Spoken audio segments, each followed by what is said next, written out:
Are you anxious about nuclear war? If so, you're not alone. According to a recent poll, 69% of Americans and a whopping 83% of Russians are worried about it. And they're probably right to be worried. The so-called doomsday clock setting is now 100 seconds to midnight, the closest it's ever been. This imaginary clock is set by the Bulletin of the Atomic Scientists, who established it in 1947 in order to call people's attention to the nuclear threat. Nuclear war is a subject I've been thinking about for many years.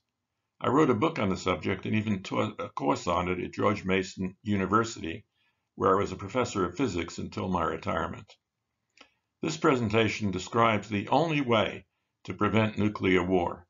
My solution is different from the usual one, which claims that the risk can only be ended if we eliminate nuclear weapons. In the next 40 minutes, I'll explain why banning nukes won't work and why it will actually bring about a nuclear war. Nuclear weapons are unique in terms of the level of devastation they can inflict in a single instant. The two nukes that destroyed Hiroshima and Nagasaki were about 50 times smaller than those now deployed in the arsenals, most of which are hydrogen bombs rather than the fission bombs used in World War II. Hydrogen bombs can be designed to have arbitrarily large power. The record holder was tested by the Soviet Union in 1961 and had an explosive force of about 57 million tons of TNT. It was never a practical weapon given its great weight, but it gave the Soviets bragging rights at the time when their arsenal was far smaller than the United States. In practice, weapons have slimmed down in size since the 1950s.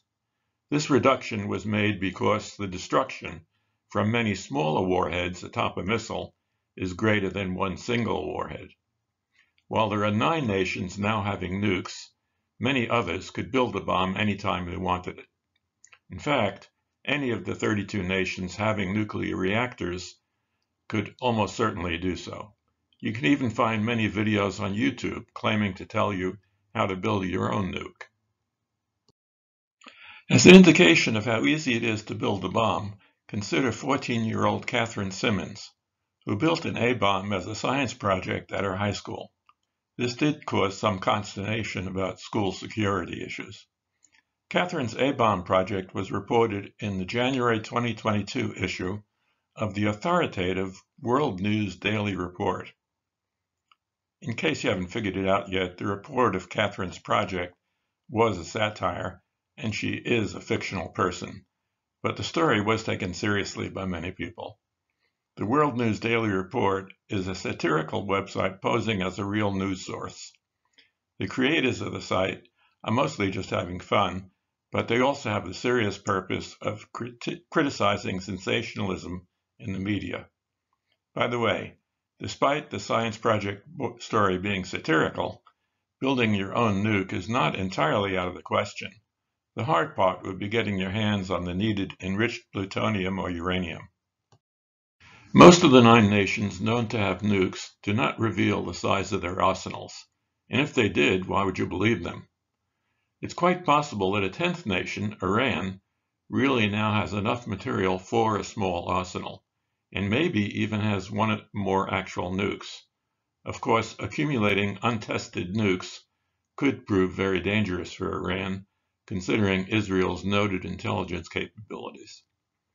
Apart from the United States and Russia, whose strategic arsenals are limited by treaties, there are no limits on the size of the arsenals of other nations. That information is considered top secret within the U.S. intelligence community, which has clandestine methods to find out the sizes of the various arsenals. Now, it just so happens that a friend of mine, who I'll call Miguel, is an undocumented immigrant waiter employed at a Florida golf club. Miguel recently came across some top secret documents dealing with the sizes of the various nations' arsenals. You can see these estimates here, but please do not tell anyone else about this top secret data. Miguel is concerned that his boss might send him back to Mexico if he found out who leaked the documents to me. The estimates shown in this chart are of course not provided by any Miguel, but they were compiled by the Federation of American Scientists, a public interest group using purely open sources. One of the nations listed, Israel, does not even acknowledge having nukes. A best guess as to the size of its arsenal would be 90, but the true number could be anything between 75 and 400, a six-fold uncertainty range. The sizes of the other nations' arsenals are similarly uncertain. China has been particularly secretive, and the controversial upper limit on its arsenal is based on the storage capacity of the so-called underground Great Wall, a network of 3,000 miles of tunnels where China stores its mobile missile launches. One often hears about the nuclear arms race, an ever-growing increase in the size of the arsenals of the U.S. and Russia in particular, which comprise 92% of all the nukes on the planet. The phrase arms race conveys an ever-growing number of weapons. That described the situation up to the early 60s. At that time, the U.S. arsenal was rising rapidly, and so was that of the Soviets, who then had a much smaller arsenal. Later, the U.S. arsenal peaked around 1966, when its size was then overtaken by the Soviets or Russians, whose arsenal reached its peak of 40,000 nukes 2 decades later. Eventually, both arsenals dropped to levels at the much reduced values of 5,000 to 6,000 nukes. The dramatic ups and downs in the sizes of the two nations' arsenals didn't happen by accident. It was the result of both sides agreeing that the idea of ever-increasing numbers of weapons was insane and unnecessary. This realization led to a series of agreements to limit the arsenal sizes for deployed weapons, with the first and last of these agreements being known as SALT and New START, occurring at the two dates shown. Weapons that are targeted against the homeland of the adversary are called strategic. They are in contrast to so-called tactical nuclear weapons intended for use on the battlefield. The concept of tactical nukes originated with the U.S. after World War II. At that time, its allies in the new NATO alliance doubted that the U.S. would risk a Soviet strike on its homeland in their defense. Therefore, to reassure its allies, the U.S. stored large numbers of so-called tactical nukes in Europe to deter a Soviet attack. In recent years, the tables have turned. With the expansion of NATO, its conventional forces outnumber those of Russia, which now relies on its tactical nukes to compensate for its weakness in conventional forces. As a result, Russia now has 10 times more tactical nukes than the U.S. does. One major problem with them is that every time a simulation is run where one side escalates a conventional war by using tactical nukes, the eventual result is all-out nuclear war. Tactical nukes should be eliminated by treaty, but that's unlikely given the advantage they now provide to Russia. 5 nuclear-armed countries deploy their weapons in the form of a triad, including land, sea, and air legs, that is, land-based missiles, ICBMs, submarine-based missiles, and long-range bombers. The idea of a triad is based on the fear that your adversary might launch a surprise attack and eliminate your ability to retaliate. Having a triad makes it virtually impossible to avoid retaliation. While the attacker might succeed in eliminating most of the ICBMs and bombers in a surprise attack, the relatively invulnerable submarine-based leg, containing roughly half the U.S. warheads, assures a devastating retaliation. Each of the 3 legs of the triad has important advantages and weaknesses. Thus, bombers, unlike land-based missiles, can be recalled in case of a false alarm. Land-based missiles could be launched on warning of incoming missiles, but in that case you'd want to be 100% certain that the incoming attack were real because the missiles cannot be recalled. You'd hate to have been the one that started World War III because you mistook a simulation for a real attack. Most weapons in the arsenals today have yields less than a megaton, or 1,000,000 tons of TNT. The destructive radius of a 1 megaton warhead is around 2 miles, meaning that someone at that distance from the point of detonation would have a 50-50 chance of being killed outright from the blast, that being the primary killer of a nuclear weapon. Another prompt effect is known as EMP. The EMP from a single small nuke detonated at high altitude over the middle of the country could cause a substantial part of the electric grid to go down and also fry many electronic devices, including cell phones and cars. Nukes have several other lethal effects besides blast, including thermal or heat radiation, which can start fires or cause third-degree burns to people in the line of sight, and also ionizing radiation, which can cause radiation sickness. The main exposure to ionizing radiation, however, is due to fallout, which occurs sometimes after the detonation when radioactive dust from the explosion is carried by the wind and later deposited on the ground. Another delayed effect of potentially very great importance is that on the global climate. The planet already has had its first nuclear war, given the 2 bombs dropped on Hiroshima and Nagasaki by the U.S., which killed between 100 and 200,000 Japanese. Most people believe that these bombs ended the war, and in doing so, they may have saved many millions of lives. Most of the Japanese killed died from either the blast or the firestorm, at least in the case of Hiroshima. Others died from radiation, which in some cases led to cancer many years later. Reliable studies of the exposed Japanese compared to those who were not exposed showed that there was an increase in the expected number of cancer deaths among those who survived by about 10.7%. That increase was equivalent to a life expectancy reduction of about 2 months. There also was undoubtedly some increase in birth defects and malformations among children of survivors, who were known as the hibakusha, but the increase was too small to observe. The hibakusha and their children have been victims of severe discrimination when it comes to prospects of marriage or work due to public ignorance because of the false belief that radiation sickness is contagious or hereditary. When they imagine the results of a large-scale attack on the U.S., most people think they'd be blown to smithereens. In fact, however, less than 1% of the U.S. land area would experience the direct blast effects, assuming every one of Russia's 6,000 nukes reached their targets. This map shows the likely targets in a large-scale attack. However, the circles are drawn 30 times too large, given the known blast radii. Of course, more than 1% of the population lives on that 1% of the land, so prompt deaths would likely run into the millions. One 2019 Princeton study estimated 34 million.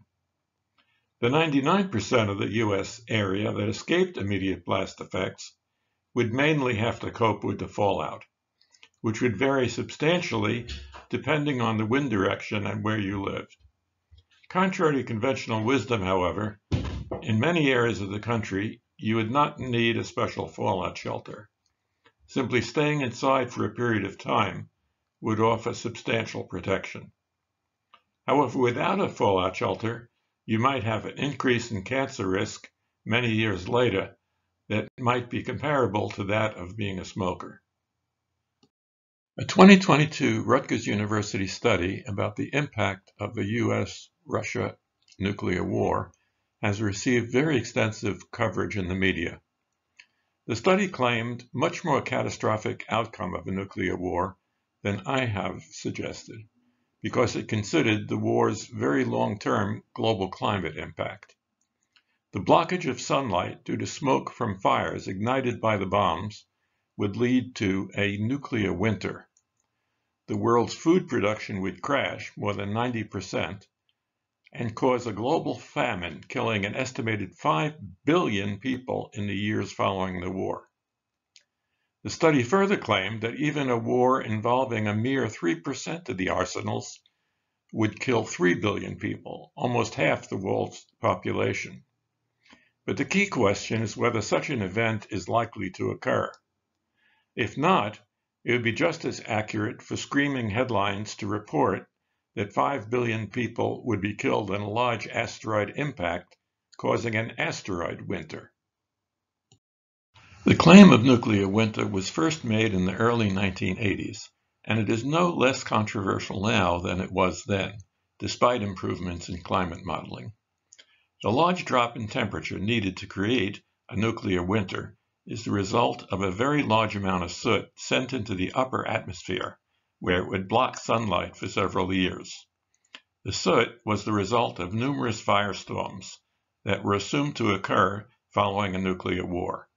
On the other hand, in a reassessment done 2 years later after the original study, it was shown that the hypothesis had a vanishingly small probability. There's simply not enough combustibles in most cities to cause so many firestorms, and any soot making it into the upper atmosphere probably would be removed in a few months, not a few years, as the study suggested. At worst, there might be a nuclear autumn, not winter. The new 2022 study simply assumed many firestorms would occur, and it assumed specific amounts of soot deposited in the upper atmosphere. Without any nuclear winter, the worldwide deaths after a nuclear war would be far fewer, possibly in the millions, not the billions. Even if nuclear winter does not occur, it is unclear if civilization could continue in directly targeted countries. In a heavily armed society like the United States, with electricity unavailable for an extended period, and the likelihood that money became worthless, one might imagine some pretty nightmarish scenarios. One also might imagine less nightmarish ones in some areas of the country as people banded together to try to support one another. In countries that were not directly targeted, there is no reason to believe that civilization would collapse. In a 1959 film, On the Beach, people in Australia waited for the fallout to reach them and wipe them all out after a nuclear war in the Northern Hemisphere. This, of course, is nonsense, since the fallout eventually reaching them from targeted countries would be much less radioactive than it was originally, and it would cause only a small long-term increase in the cancer death rate. There are any number of ways that a nuclear war might start. There's always the possibility of an accident, particularly if the weapons are placed under high alert during a period of tension, and there's the pressure to, quote, use them or lose them. The most likely scenarios probably involve an escalation of a conventional war, particularly if tactical nukes start being used. The individual steps of the escalation may seem like they are only tit for tat, but one side might view a particular step as crossing an unacceptable red line. There is, of course, also the possibility of a lunatic in position of power, and there being no one able to stop him. Finally, we could imagine a boob attack, B-O-O-B, that is a bolt out of the blue, in which a nation tried to decapitate the leadership and communications of the other side and prevent any significant retaliation. One can only hope that as technology advances, this possibility never appears to be feasible. No one really knows how close we are to nuclear war, even though the doomsday clock says we're closer than ever before. Of course, the clock setting cannot be taken too seriously. Notice, for example, how in 1962, the year of the Cuban Missile Crisis, the time to midnight was then 7 minutes, which was about average for the post-World War II period. Yet during that crisis, we're closer to nuclear war than ever before or since. Another anomaly is that in 1991, the year the Soviet Union collapsed, Mikhail Gorbachev then announced that the threat of nuclear war has been removed. Yet the clock has been getting closer and closer to midnight ever since. That may seem rather strange, especially since the size of the nuclear arsenals have shrunk drastically ever since the late 1980s. It seems likely that the accession to power of Vladimir Putin and his desire to resurrect his country's former empire has had a lot to do with the changes in the perceived risk of nuclear war over the last 2 decades. There are good reasons to believe that the threat of nuclear war is in fact closer than it has ever been. The flashpoints around the world would include Iran, which the president has announced will not be allowed to get a nuke, and secondly, North Korea, which has announced that it might launch a nuclear first strike if it detected a threat to the dear leader. A nuclear first strike by North Korea would be certainly suicidal, but it reminds us that the lunatic scenario is always a possibility with regards to both North Korea or even the United States, perhaps, although I suspect people in the U.S. would have very different candidates in mind for the lunatic's identity depending on which tribe they belong to. The two flashpoints that probably are the most worrisome as triggers for a nuclear war are probably Ukraine and Taiwan. Short term, the biggest trigger for a nuclear war is likely Ukraine. Putin probably regards the war as one he cannot afford to lose and still retain power.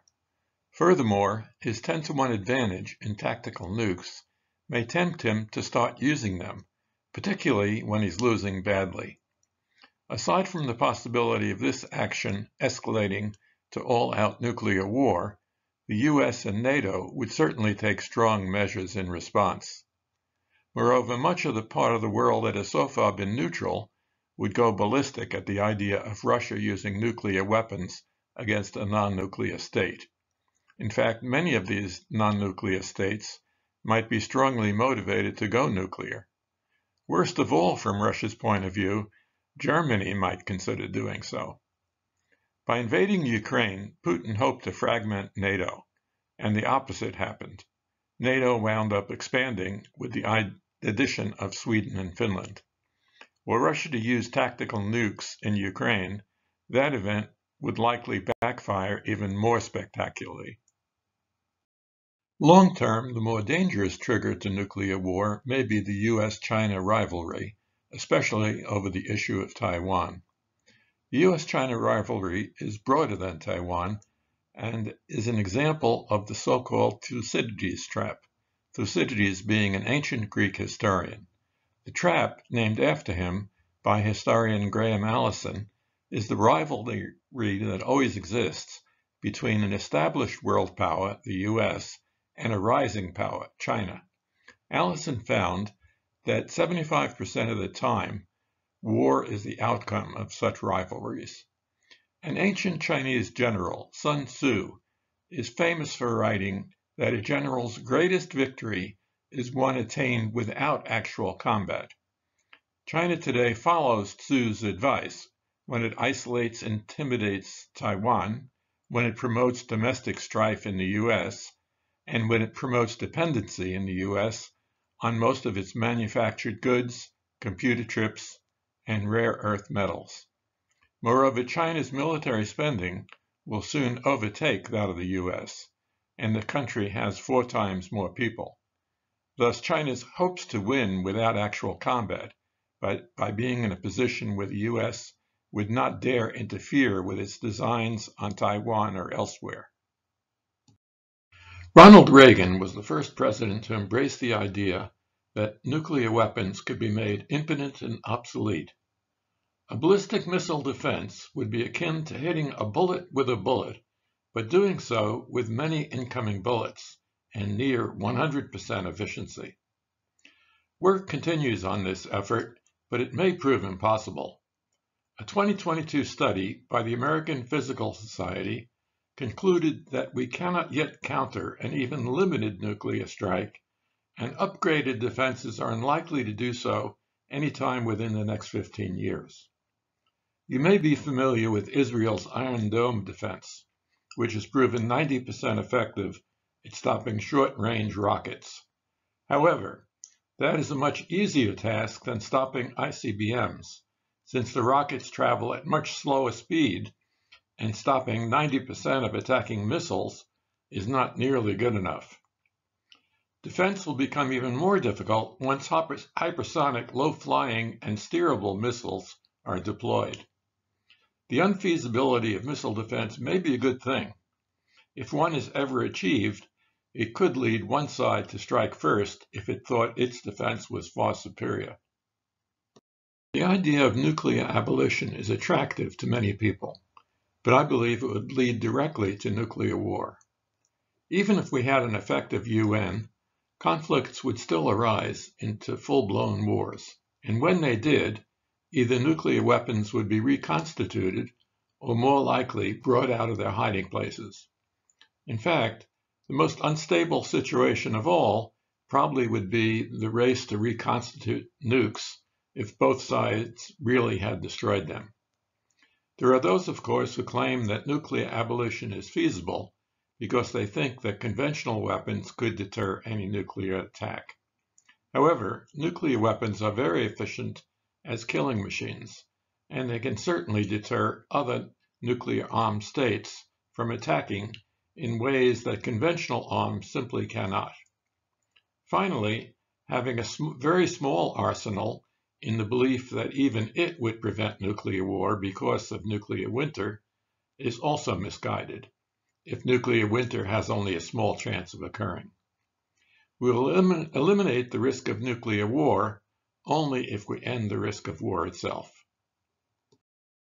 If you still think that banning nuclear weapons is desirable, there are two useful data points to consider. The South African all-white government in 1989 oversaw a small nuclear arsenal and gave it up voluntarily before relinquishing power. In this case, there were no repercussions, as the nation was militarily superior to all its neighbors.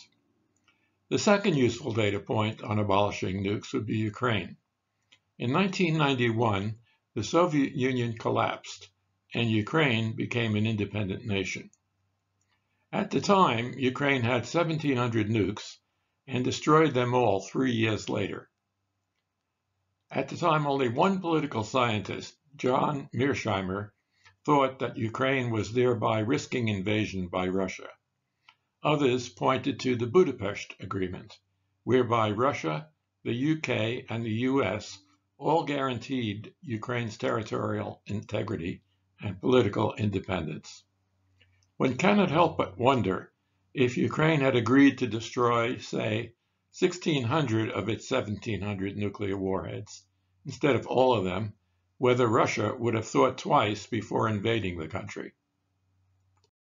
With nuclear war, it's difficult to see what one can do individually to reduce the risk, so one is tempted to just ignore it and live your life. It's important, however, to educate ourselves about the triggers for nuclear war, so that it can best be avoided. I've also argued it's important to work not for eliminating nukes, but instead for promoting peace through better mutual understanding and eliminating the root causes of wars, so that wars of any kind can be avoided. Moreover, the hyper-partisanship in U.S. society makes it very difficult to conduct a sound foreign policy, so one should work for peace and harmony domestically as well as internationally. Finally, you might either plan for survival if nuclear war does occur, or instead relocation to somewhere that is unlikely to be targeted. One can only hope that Canadians, the world's nicest people, will adopt a charitable attitude on admitting its desperate southern neighbors fleeing devastation if a war does occur. For Americans living near the southern border, good wall climbing skills might prove very useful. Probably the most important concrete thing you can do in terms of avoiding nuclear war is being careful in your votes for politicians and select leaders who are humane, smart, and above all, sane. Finally, mutual assured destruction, or MAD, has so far prevented nuclear war by assuring that an attacker would experience a devastating retaliation, and hopefully it'll continue to work. We may not love the bomb, as did the fictional Dr. Strangelove, but we should at least respect its mad value in preventing nuclear war. Abandoning MAD before war itself has been abolished would be truly an act of madness. You might think that this belief puts me in the company of the fictional Dr. Strangelove, but I believe that it benefits the views of the far-seeing Albert Einstein. Speaking in 1946, at a time when the U.S. had a nuclear monopoly, Einstein looked ahead to a time when many nations could build a bomb. He realized that the problem was not the bomb itself, but rather war. According to him, to have security against atomic bombs, we have to prevent war. For if we cannot prevent war, every nation will use every means that is at their disposal, and in spite of all the promises they make, they will do it. At the same time, so long as war is not prevented, nations have to prepare for war. And if you have to prepare for war, then you cannot abolish war. Let's conclude by recalling some of the good news we've already mentioned. The balance of terror, known as MAD, mutually assured destruction, where any attacker knows he cannot escape retaliation, has so far prevented World War III, and hopefully will continue to do so. That is, nuclear war is not inevitable. MAD could be undermined if a robust defense against missile attack were achievable, but this has so far been impossible. The size of the nuclear arsenals in the U.S. and Russia have been shrinking over time and are now stabilized. If nuclear war did occur, humanity would survive. The hypothetical nuclear winter, which would cause billions to starve, is unlikely to occur. With no nuclear winter, while it is unclear if society could recover in the U.S.